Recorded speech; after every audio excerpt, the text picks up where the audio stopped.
nós não devemos nos amarrar a pregadores, mas nos ligarmos no dom da palavra. Aleluia. Depois nós falamos na outra sexta-feira sobre o ato de semear. Que semear custa, semear exige atitude, que semear exige propósito, exige que você tenha a intenção de colher algo. Se você quer colher alguma coisa, você tem que ter a intenção na hora de semear. Porque quando você não faz isso, aquilo não prospera, ou pior, te gera um fruto negativo. Nós falamos sobre isso. E hoje nós vamos falar sobre a outra parte. Então, na primeira parte do versículo diz que Paulo plantou. Na segunda parte diz, Apolo regou. E vamos falar sobre essa questão de regar. Paulo vai usar, essa é uma analogia, né? No que nós falamos ao cuidado com as plantas.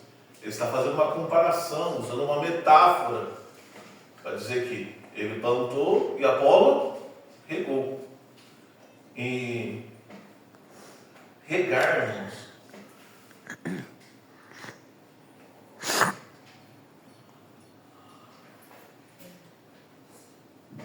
é dar de beber. Regar é dar nutrição. Quando nós regamos uma planta, nós estamos dando a ela condições de se desenvolver. Condições, certo? Dela absorver os nutrientes necessários.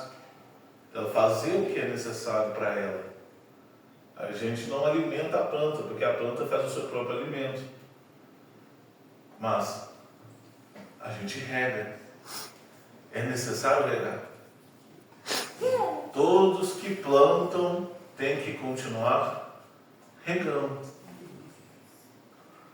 E isso é muito tranquilo e fácil de entender. Não é verdade? É muito simples. Todo mundo que planta precisa regar, se quiser ver o fruto. Amém? Amém. É fácil isso, né? E quando nós olhamos para nós mesmos, tem gente que não sabe o que plantou. Tem gente que até plantou, mas não cuida, não rega. Mas fica esperando o fruto. Eu plantei, mas se você não regar, não cresce. Se você não cuidar, morre aí. Fica sufocado.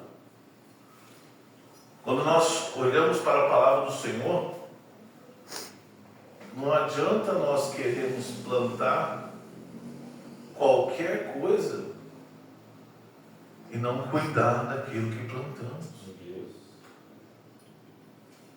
O cuidado é tão importante que Paulo vai dizer que no aspecto familiar, se a gente não cuida, e naquele caso lá o cuidar era porque as mulheres estavam ficando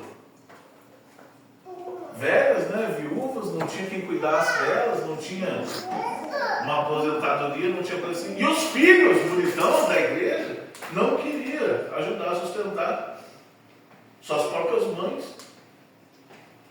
E aí Paulo vai dizer, aquele que não cuida da sua família, principalmente da sua casa, ele está falando de prover o sustento, de ajudar.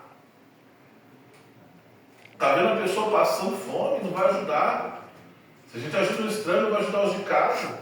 Ele fala que negou a fé e é pior que o infiel. Isso nós falamos sobre o quê? Cuidado. Nós temos que cuidar. Quando falamos de cuidar na área espiritual, muitas vezes o cuidar pode ser simplesmente continuar o que você estava fazendo. Porque às vezes a gente planta e desiste, mas você continuar aquilo é cuidar. Na vida pessoal, Isso é muito fácil de entender. Você quer começar um relacionamento com Deus. Como é que você começa um relacionamento com Deus? Orando e lendo a Bíblia. Não tem outro jeito de começar. Se você acha que assistir uma pregação do pastor Eliseu Rodrigues no YouTube, você está errado. Não é. Por mais que seja mesmo. É orando e lendo a Bíblia. Isso é plantar, é começar. Mas o que é cuidar do relacionamento com Deus? É você continuar nesse mistério. Tem gente que para no caminho. Tem gente, às vezes, que escuta uma palavra muito avivada e se enche e fala, não, eu vou fazer. Eu vou ler a Bíblia toda. Mas dá um determinado tempo, vem uma dificuldade e desiste do que plantou. Começar em Gênesis. E nós estamos no meio do ano, a pessoa continuou em Gênesis, porque não deu. Deu 1, 2, 3 e parou. Às vezes, cuidar significa manter a mesma atitude do plantio na nossa vida pessoal.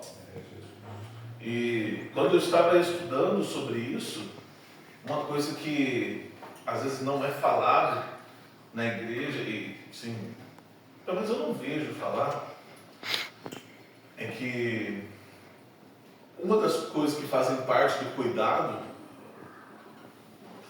que às vezes a gente esquece, é de confessar os pecados. Nas suas orações você confessa seus pecados? Diariamente? Com pesar? Não de forma leviana? Isso é muito importante. Confessar, reconhecer seu erro, reconhecer que você não fez direito. Falar, Deus, olha, me perdoa. Eu vou tentar melhorar. Eu vou mudar. Eu quero mudar.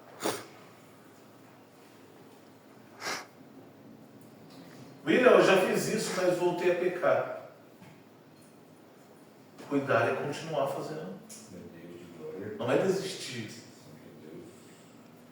Porque se você desiste de cuidar, aí é que você não vai ver o fruto mesmo.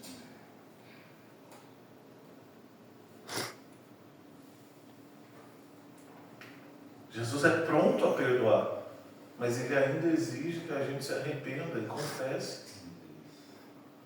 Confessar. Claro, você não precisa colocar uma nota no jornal falando, olha, eu pequei, mas confessar com Jesus, o seu amigo. Aquele que te vê no secreto. Você fala com ele, olha, eu errei.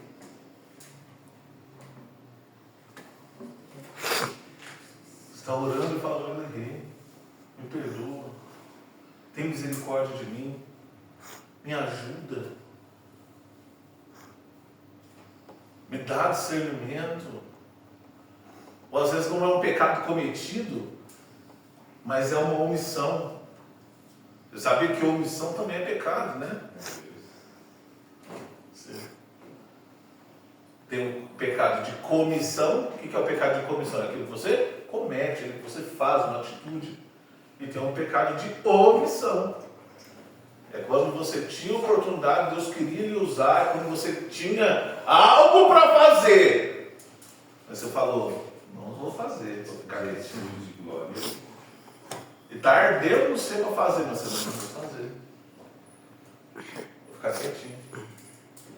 Vou deixar acontecer. Ah não, Deus manda outro.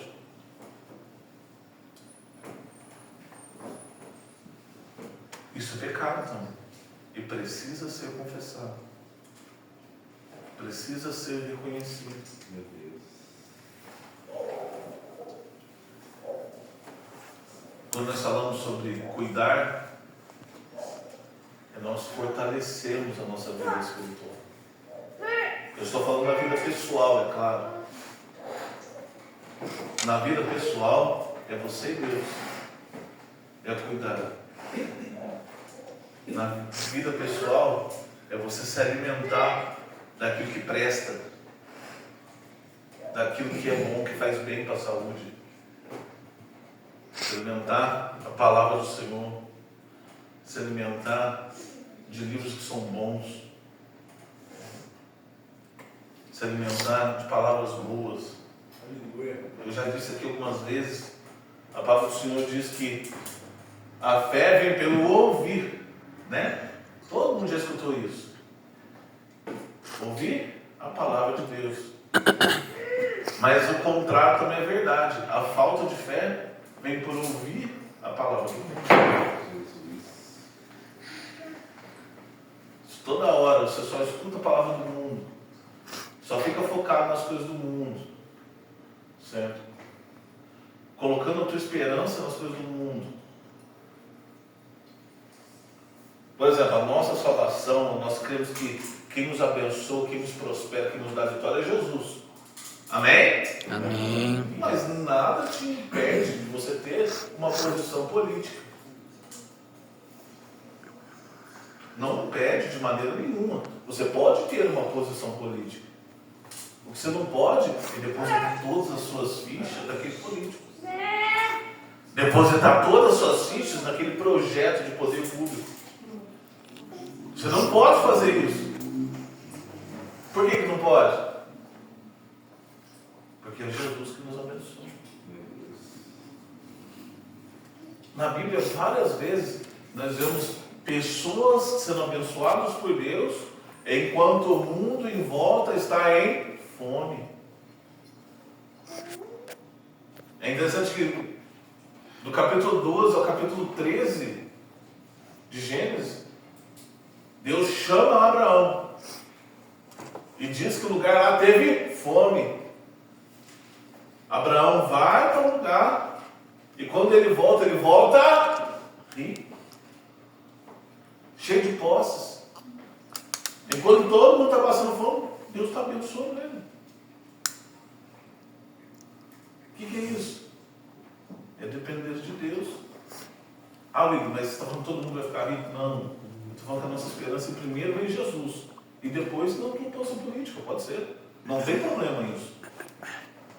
Na sua maneira de administrar suas coisas, sim. Mas primeiro é Jesus. Ele é o primeiro e tem que ser o primeiro. E se ele não é, ponha ele agora. Sem isso, a planta não cresce. Quando Paulo está dizendo que Apolo regou, talvez no âmbito familiar, antes de nós chegarmos efetivamente no âmbito da igreja, no âmbito familiar, regar é discipular. Regar é ensinar. Regar é exortar.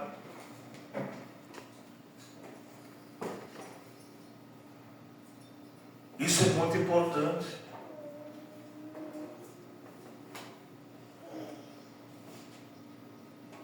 Nós possamos ter isso em casa.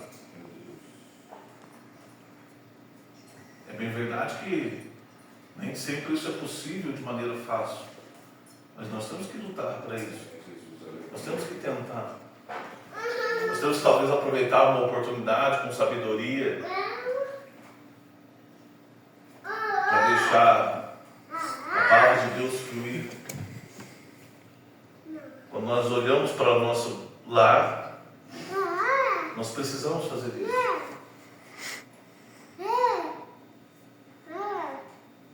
Ah, William, mas só eu em casa sou crente. Aí o que você tem que fazer? Se fortalecer mais ainda. Orar mais ainda. Pedir estratégias ao Senhor. Vigiar, falar assim, ó, aquele ali está querendo acreditar. Já abraça ele.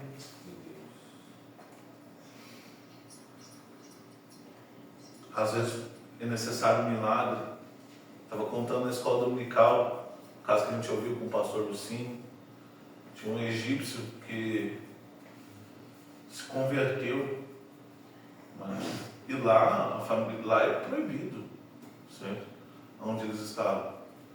E a família dele não gostou de maneira nenhuma.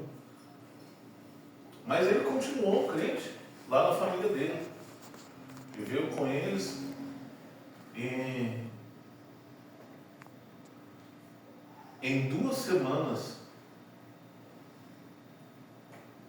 a família toda estava querendo aceitar Jesus também. Aí você fala, por quê? Não é pela palavra que ele pregou, mas a família disse, aqui na nossa cultura é proibido fazer isso. Quando alguém se converte ao cristianismo, a gente tem permissão de matar a pessoa. E faz 2 semanas que nós estamos envenenando a comida dele e ele não morre. Faz 2 semanas que nós estamos tentando matar ele e ele não morre. Então, eu quero ser Jesus também. Às vezes é necessário, né?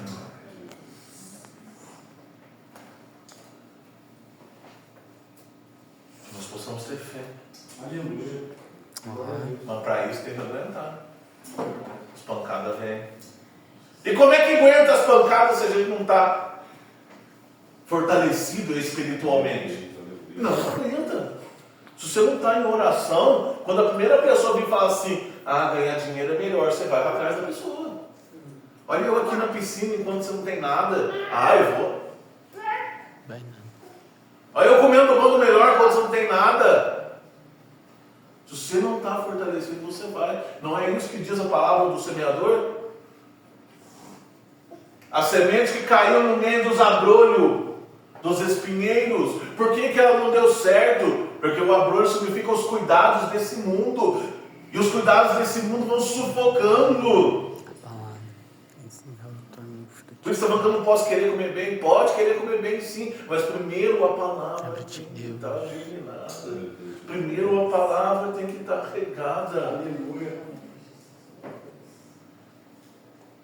Mas parece que a gente quer fazer o contrário. Por quê? Porque nós temos um inimigo chamado pecado. E ele não mora do teu lado. Ele não mora na tua casa. Ele mora em você. Ele mora em mim.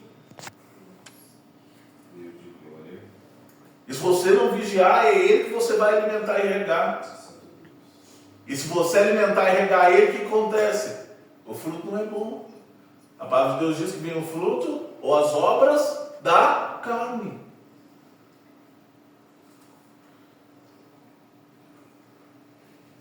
Tem que regar, tem que cuidar. Aleluia. Quando o apóstolo Paulo está dizendo, Apolo regou, ele está dizendo, Apolo está discipulando. Apolo está cuidando daqueles que já receberam a semente, e já acreditaram na palavra. E procurando exemplos de pessoas que regaram outras pessoas, de pessoas que discipularam outras pessoas. Eu não vou pedir muitas vezes, mas vamos abrir a Bíblia só dessas 2 vezes. As 2 estão em Atos.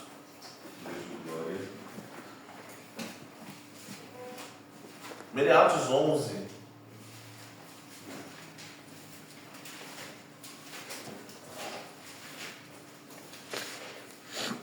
Eu vou ler com os irmãos. Atos 11.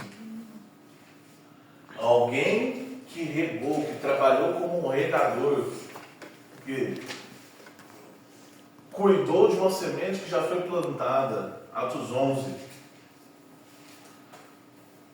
A partir do versículo 19. Os irmãos encontraram?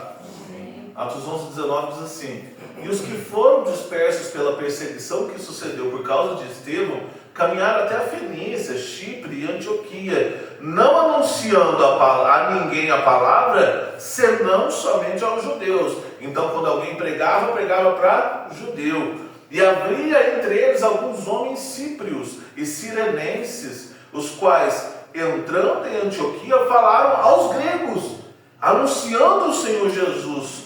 Versículo 21. E a mão do Senhor era com eles, e grande número creu e se converteu. Então agora não só judeus, mas gregos que estavam ali também estavam crendo na palavra. Versículo 22. E chegou a fama destes até os ouvidos da igreja que estava em Jerusalém. E a igreja que estava em Jerusalém, presidida por Pedro, enviaram Barnabé a Antioquia. Pega esse nome, Barnabé. Esse vai ser o regador. Versículo 23. O qual, quando chegou, viu a graça de Deus, se alegrou, exortou a todos a permanecerem no Senhor Jesus. Ele está o quê? Regando. As pessoas já creram, mas ele está regando. Mas ele não terminou ainda, tem mais alguém que ele vai regar, com um propósito de coração. Versículo 24. Porque era homem de bem e cheio de Espírito Santo e de fé, e muita gente se uniu ao Senhor. E agora quem que ele vai regar? Versículo 25. E partiu Barnabé para Tarso, buscar Saulo. E achando-o, conduziu para Antioquia. Saulo, você não vai ficar mais em Tarso. Você vai para Antioquia comigo. Lá nós vamos falar de Jesus. Deixa, você já creu na palavra, já recebeu a oração, seus olhos já se abriram novamente. E agora você vai para Antioquia. Versículo 26. E sucedeu que todo um ano se reuniram naquela igreja e ensinaram muita gente. E Antioquia foram os discípulos pela primeira vez chamados cristãos. Meu Deus. Pela primeira vez que você ouviu a palavra cristão, tem um cara chamado Barnabé regando todo mundo. Aceitou? Vem cá que eu te ajudo. Aceitou? Vem cá que eu vou te ensinar mais. Saulo, vem aqui. Não vai ficar parado aí em Tarso, não. Tô chamado não é para Tarso, não. Vem cá. E aleluia. O próprio apóstolo Paulo está sendo regado por Barnabé. Entende isso? Eu plantei, mas tem um cara que regou na minha vida. Aleluia. Crê nisso. Crê que Deus vai te usar para regar nos outros filhos. E pode ser que o teu nome nem seja tão famoso, mas o apóstolo Paulo sabe quem é Barnabé. Aleluia. Jesus. Outro texto.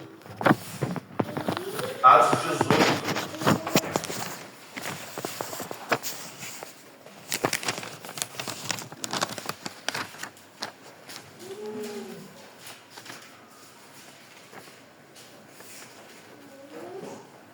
A partir do 23, Atos 18, 23.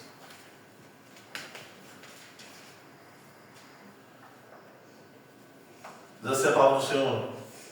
E estando ali algum tempo, partiu passando sucessivamente pela província da Galácia, da Frígia, confirmando a todos os discípulos. Chegou a Éfeso um certo judeu chamado Apolo, natural de Alexandria, homem eloquente, poderoso nas Escrituras, e era instruído no caminho do Senhor, e fervoroso de espírito, e falava e ensinava diligentemente as coisas do Senhor. Mas ele tinha um problema. Ele conhecia somente o batismo de João. Aceitou a palavra? Está falando a palavra? Aí tem o versículo 26. E ele começou a falar ousadamente na sinagoga. Quando o ouviram, Priscila e Áquila o levaram consigo e lhe declararam mais precisamente o caminho de Deus. A Paulo entende as Escrituras, mas precisou de uma Priscila e Áquila para regar na vida dele, para ensinar mais precisamente a palavra de Deus. O batismo de João é bom, mas ele falou que veio um maior do que ele. E qual que é o fruto que gerou disso aí? Querendo passar a Acaia, animaram os irmãos, escreveram aos discípulos que o recebessem, o qual, tendo chegado, aproveitou muito aos que pela graça criam. E agora o versículo 28. Então agora Paulo, depois de receber a nutrição de Priscila e Áquila, tem uma carta falando assim, olha, de Priscila e Áquila falando, gente, pode escutar Paulo é gente boa. Aí o versículo 28 diz, porque com grande veemência convencia publicamente os judeus, mostrando pelas escrituras que Jesus era o Jesus Cristo. era o Cristo. Não é mais o batismo de João, mas tem um que é maior que João. Aleluia. É o cara que recebeu a regação de alguém, o discipulado, a exortação. Você creu, amém. Agora nós vamos trabalhar isso. Aleluia. Qual é o versículo que nós lemos de introdução? Eu plantei, Apolo regou. Mas graças a Deus que levantou Barnabé, Priscila e Áquila nas nossas vidas. Eu e Apolo temos a fama, mas tem gente que não tem fama e aquele que nos ajudou. Jesus, aleluia. Aleluia. Apolo é pregador eloquente, mas teve bons professores. Aleluia. Rega na palavra, cuida de alguém.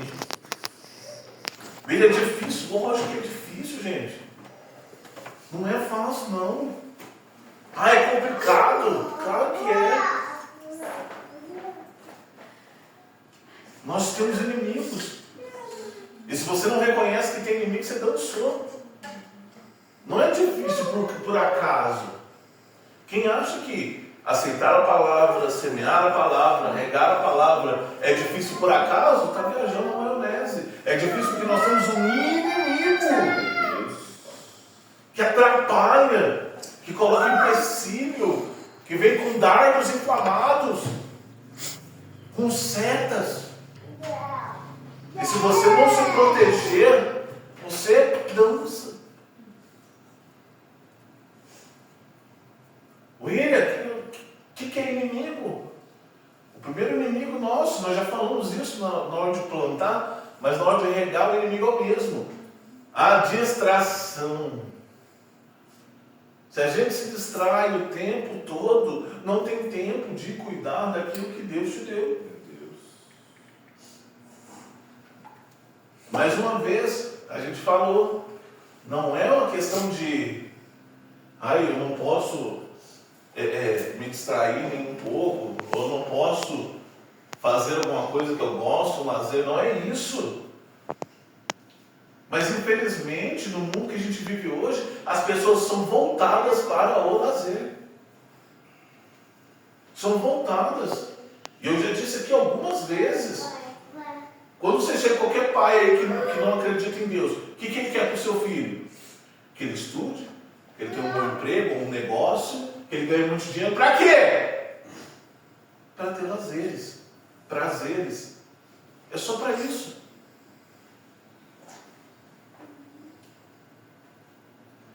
E aí, o que a gente faz? Copia. O que a gente faz? Leva isso para a nossa casa.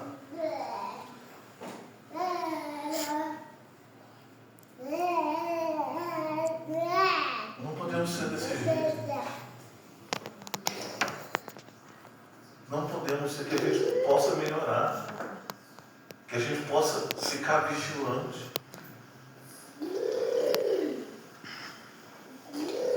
Nós precisamos valorizar aquilo que Deus nos deu.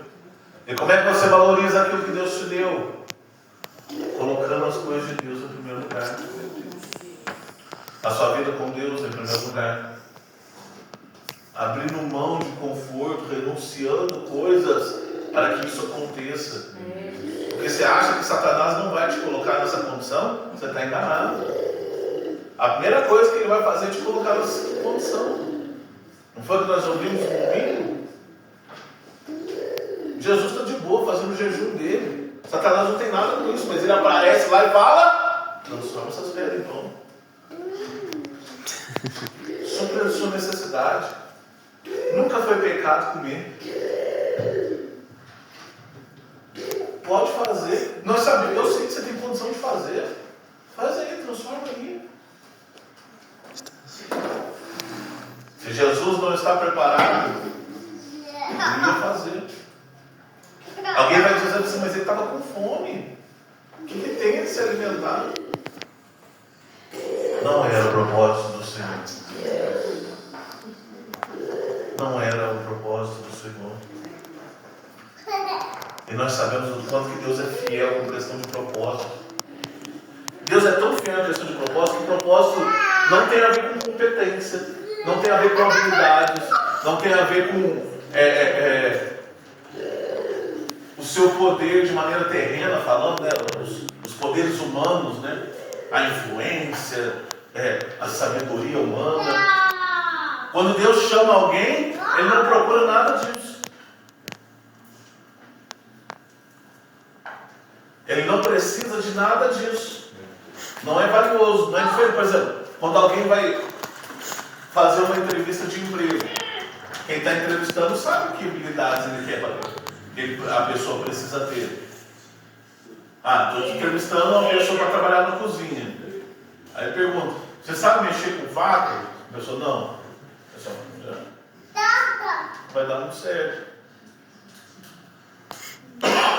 Você tem problema com mexer com fogo? Tem. Com Deus não é assim. Quando Deus te chama, Ele te dá as competências. Ele que te dá as coisas que você precisa.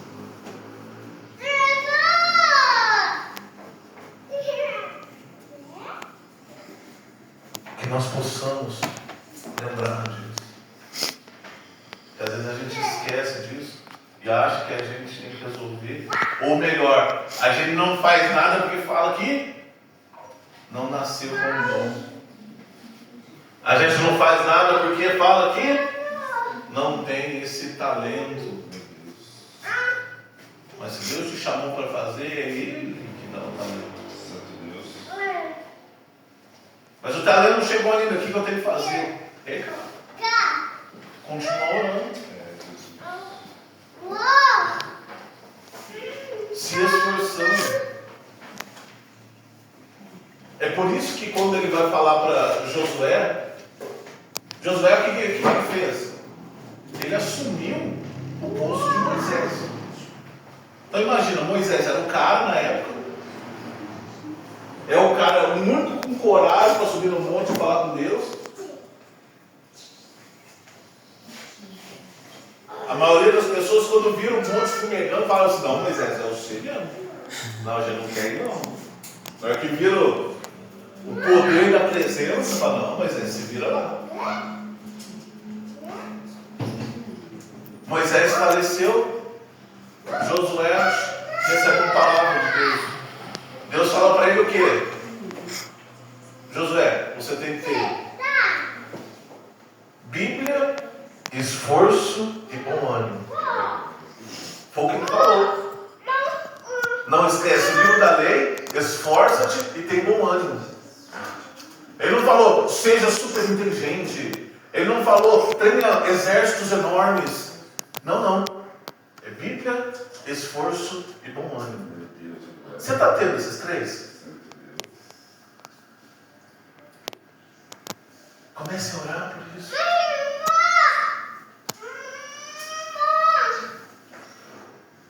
Eu tenho Bíblia, mas eu não estou a fim de esforçar, não. Aí vem o segundo inimigo dos regadores de Deus. É a preguiça espiritual. Você sabe o que tem que ser feito. Mas você não está a fim de fazer. Quando der vontade eu faço. Amanhã eu vou fazer. E aí no final das contas acaba nunca fazendo. E uma coisa que a gente aprende no dia a dia é o quê? Faz sem vontade. Eu acredito que os irmãos já ouviram essa palavra, essa expressão, né? Normalmente é no contexto de dar glória a Deus, né? Não, se eu sentir vontade, eu dou glória a Deus. Aí o pregador fala, irmão, dá glória a Deus sem vontade mesmo. Ele está errado? Não está. Mas é muito mais do que isso. Faça aquilo que Deus te chamou para fazer, mesmo que não tiver com vontade. Meu Deus, aleluia. E se você for fazendo, uma hora, quando você não fizer, o teu corpo vai ficar triste. Você, mas por que você não está fazendo? Mas isso é com o tempo. É regando. É cuidando. É com o tempo. Como é que você cria um hábito? Fazendo aquilo várias vezes. Jesus de glória.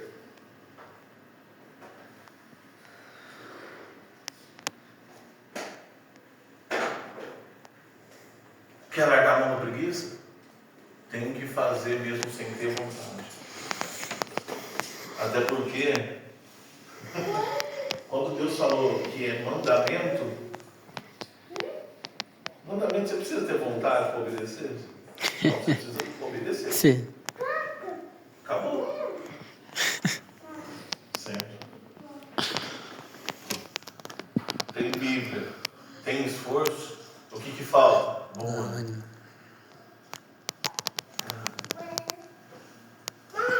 Quem tem filho? Quem não tem filho aqui talvez não entenda isso direito. Quem tem filho sabe. Quem não tem filho talvez não entenda isso direito. Tem coisas que você manda alguém fazer que só da atitude da pessoa você já desiste na hora.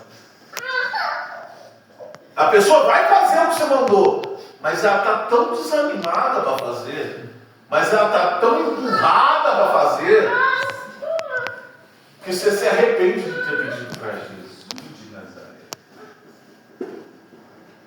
Quem é pai e mãe aqui já deve saber o que eu estou falando. Quem não é, deixa de ser empurrado. Mas é verdade. Graças. Agora imagina você com Jesus. Você tem Bíblia. É esforçado. Mas quando Jesus manda você fazer, fala assim, nossa, não tem que ir lá de novo, cara. Mas é aqueles infeliz de novo. Cara, imagina Moisés no deserto. Toda hora aguentando os caras falar assim pra ele, tá vendo? É culpa tua, Moisés. Tá vendo? Nós estamos passando fome, é culpa tua. Imagina Moisés tendo que aguentar isso o tempo todo. É o tempo todo os outros apontando. Aí a gente queria comer carne, Moisés, a culpa é tua. Como se Moisés tivesse amarrado, todo mundo fala, vocês vão ter que vir comigo. Que eu saiba, ninguém foi amarrado. Meu Deus. Não podemos fazer a obra empurrado. Mas o povo é chato. As pessoas com quem eu lido é chato. Que nós possamos ter bom ânimo para ser pecadores. Em Bíblia, esforço, bom ânimo. Seja prazeroso para Jesus. Você já pensou em ser prazeroso para Jesus? A presença de Deus é gostosa, mas a tua presença para Jesus é gostosa? Jesus gosta da tua presença? Isso se você tem uma presença em Jesus, muitas vezes. Não tem, né? Eu não estou julgando ninguém. Eu estou falando que, infelizmente, tem gente que está dentro da igreja e não tem presença com Jesus. É triste, mas é real. Agora, aqueles que têm presença, Jesus gosta da tua presença? É como está escrito lá em Filipenses 4, sacrifício agradável, aprazível, dá prazer, cheiro de suavidade. Cara, se tem uma coisa que deixa qualquer ambiente melhor, é um cheiro agradável, não é? Às vezes o ambiente é feio, mas quando você olha o cheiro, quando você percebe o cheiro, olha o cheiro, quando você percebe o cheiro, você muda, você fica feliz. Olha que cheiro agradável, é gostoso. A casa arrumada é bom, não é? Mas quando passa um perfuminho ali, um negócio ali, é outro nível, né? E aí, como é que você é como casa de Deus? Por que você está falando isso? Porque se a gente não cuidar, a gente fica de qualquer jeito. E aí a preguiça vem e monta na gente. É que você sabe o que tem que fazer, você tem condições de fazer, você tem inteligência para fazer, você sabe como fazer, você não erra, aleluia. Um qualquer, mas aí você fala, amanhã eu vou. E aí dança, perde a oportunidade. Porque você falou, amanhã eu faço. Deus colocou no meu coração, mas amanhã eu faço. E aí amanhã você não vai fazer de novo. Porque a nossa vida é assim. Aquele que tiver será dado. Aquele que não tiver, até o que tem será tirado. O que ele está falando? Se você não vem na casa do Senhor um dia, 2, 3, cara, mês que vem você não vai querer vir também. Se não acontecer uma coisa muito terrível, se não alguém não te despertar, se uma situação ruim não te falar, olha, você esqueceu de Deus, se não é o Espírito Santo tocar no seu coração de algum jeito, cara, você não vai vir. E aí você não vem o resto do ano. E aí daqui 2 anos você fala, Deus não existe. Como é que ficou isso? Eu todo dia falando, amanhã eu faço. Tem que tomar cuidado. Nosso tempo já foi. Eu tinha mais algumas coisas para falar.